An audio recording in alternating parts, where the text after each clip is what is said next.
The Tower of Trials ay binuo ng mga Korean gamers na ang libangan ay pakikipagsapalaran sa mga laro. Ito ay isang virtual reality game na kayang laruin ng 365 days o isang taon kahit di nakain o natutulog ang player. Subalit, lumipas ang 3 taon at napagtanto ng mga players na ang larong ito ay unbeatable. Ang Gate Guardian ay napakalakas at walang sino mga nakakatalo.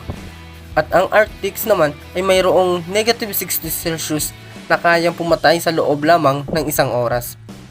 At ang Labyrinth naman ay mayroon 10,000 kilometers na sukat. At talagang di mo mahahanap ang palabas sa lugar na ito. At ipinapakita na ang larong ito ay hindi para sa mga naghahanap lamang ng saya. Bagkus ito ay isang torture sa mga naglalaro. Dahil sa difficulties tinataglay ng laro, unti-unting bumaba ang mga naglalaro dito. Subalit, meron pa ring mga pro gamers na patuloy na hinahamon at hinaharap ang larong ito. Inilabas ng system ang mga katagang, "You have conquered 50th floor. Congratulations! You are the first person to have cleared the Tower of Trials." At napawi ka ang game character na ito. Totoo ba ito? Ang saya naman nun. Ang paulit-ulit na pagharap sa mga pagsubok ng laro at walang hinto sa paghahanap ng paraan para manalo, ngayon ay nagbunga na. At sa wakas, natalo ko na ang huling level. Subalit, 11 taon ng aking buhay ang iginugol ko para sa basurang larong ito. Naiisip ko, total, natapos ko na ang laro, siguro pwede kong i-stream ito. O kaya i-upload ko na lang sa aking YouTube channel. Kahit isa itong basurang game, siguro may manunood naman, wika ng player. At biglang nag-notif ang system. "Thank you for playing our game until now. Magkakaroon ng pag-reboot ang laro within 12 hours. Ha? Hindi ko inaasahan to ah. Magsisigawa sila ng reboot update, wika ng player.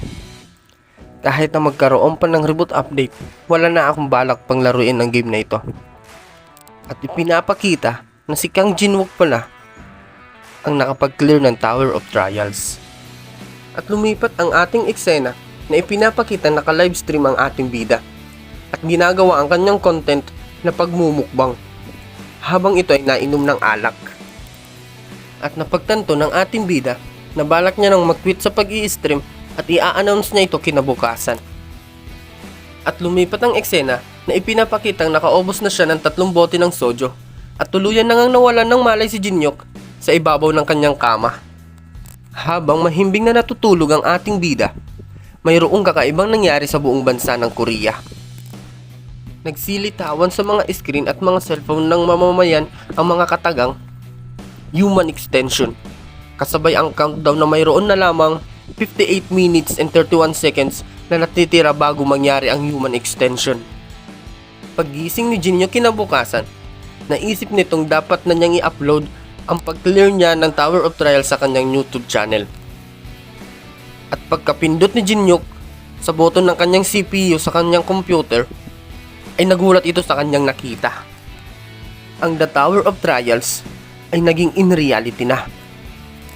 Takang-taka siya sa kanyang nakita at napatanong sa kanyang sarili, totoo bang naging in reality ang larong Tower of Trials? Habang nanonood ng isang livestream si Jinhyuk kung saan ipinapakita ang Tower of Trials at wika pa ng streamer na ito, ang gusaling nakatayo sa Korea ay ang tinatawag na Tower of Trials. Larong inilabas 11 taon na ang nakakalipas.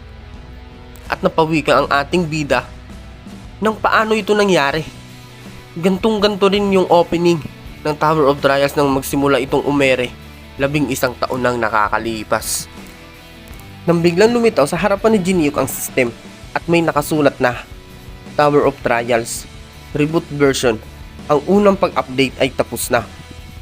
At ipinapaalam ng system na kailangang maklear ng mga tao ang unang floor within 90 days. Kung hindi, ang sangkatauhan ay mauubos.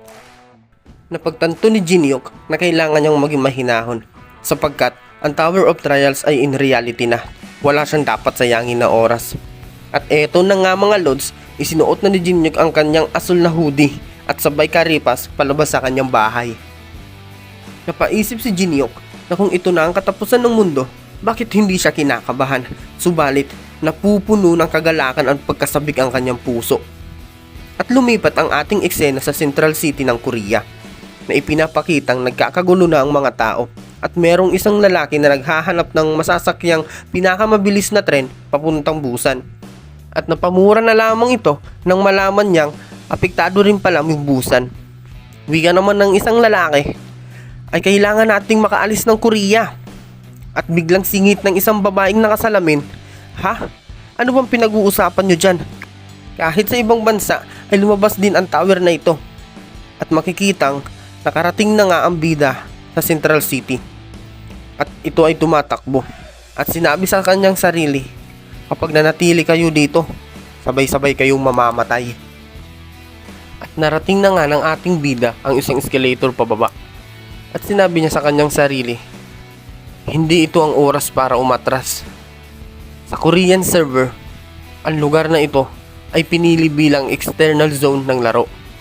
Sa buong Korea ay mayroong mahigit 30 external zone at ito ang pinakamalapit sa akin. At ipinapakita ang lugar na ito ay ang Central Underground Strip Mall. Pagkapasok niya sa zone ay nakita niya agad ang mga taong naglaro na din ng Tower of Trials. Ang sasama ng tingin nito sa isa't isa. Biglang may kumausap kay Jinyuk at nasabi na ito, maya-maya lang ay lalabas na ang mga limitadong item ng laro.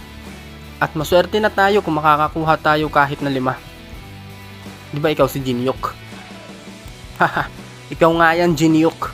Akakagulat lang nandito ka. Di ba? Wala kang ibang ginawa kundi maglaro ng game na ito buong araw sa kwarto mo. Ang mayabang na taong ito ay nagngangalang Lee Jung-soo, isang YouTuber na may 500,000 subscriber. Hindi pa ba oras ng schedule mo para mag-stream? Sagot ni Jinyuk. At sumagot ang hambog.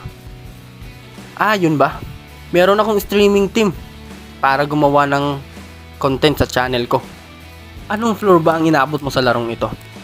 Alam mo Jinyuk, pwede tayo magsanib puwersa para maipon ang mga sekreto na nakatago sa larong ito. Magsanib puwersa? Ang kumpanyang pag-aari mo ay maraming nilukong streamer. The more na maraming nag-i-stream, the more na nanakawan mo sila. Kaya nga umalis kami ng malalapit kong mga kaibigan sa kumpanya mo. Tapos sasabihin mong magsanib puwersa? Yun ang nasa isip ni Jinyuk. At wika pa ni Lee Jung-soo, gawa tayo ng kontrata mo. Ano sa palagay mo? Lee Jung-soo! Sabay atake ni Jinyuk sa mukha nito. At nagwikang, wag mo nga akong kausapin parang magkaibigan tayo. Lapok ka! At makikitang tumalsik ang dalawang ngipin nito at napahawak sa bibig si Jung-soo habang iniinda ang sakit. Ang gaan sa pakiramdam. Wika ni Jinyuk sa isip niya. Oras na para lumabas ang mga item. Nang biglang lumabas ang dambuhalang puno na may taglay na malakas na mana. Namangha ang dalawang ito sa nakita nilang dambuhalang puno ng mangrove. Napangiti ang ating bida at napawikang, parehong-pareho talaga ito nung nilalaro ko ang Tower of Trials. Tama nga ang hula ko, sabi ni Jinyuk. Inilabas ng system na ang lumabas na puno ay ang The Mangrove of Greed. Ngunit ang punong ito ay mayroong bungang parang isang malaking red berry. At lahat ng bunga nito ay sabay-sabay na nagsilabasan. Ang prutas na ito ay may taglay na pampataas ng strength agility, health at mana stats. Ulang magsihanda ang mga tao sa paligid. Magiging isa itong paunahang kompetisyon sa pagkuha ng prutas. At nagsigawan ang mga tao, nagtulakan at mayroon pang nasabunutan ng buhok. Makauna lamang sa prutas ng mangrove. Napamura na lamang si Lee Jung-soo at napawikang, kung nakipagtulungan ka sa akin, di pareho sana tayong nakinabang. Dahil sa ginawa mo, tignan mo ngayon, ni isa wala tayong nakuha. Kung wala kang alam sa larong ito, manahimik ka. Hindi pa ito ang oras para kumilos, sagot naman ni Jinyuk. At dito nagtatapos ang ating chapter mga lods.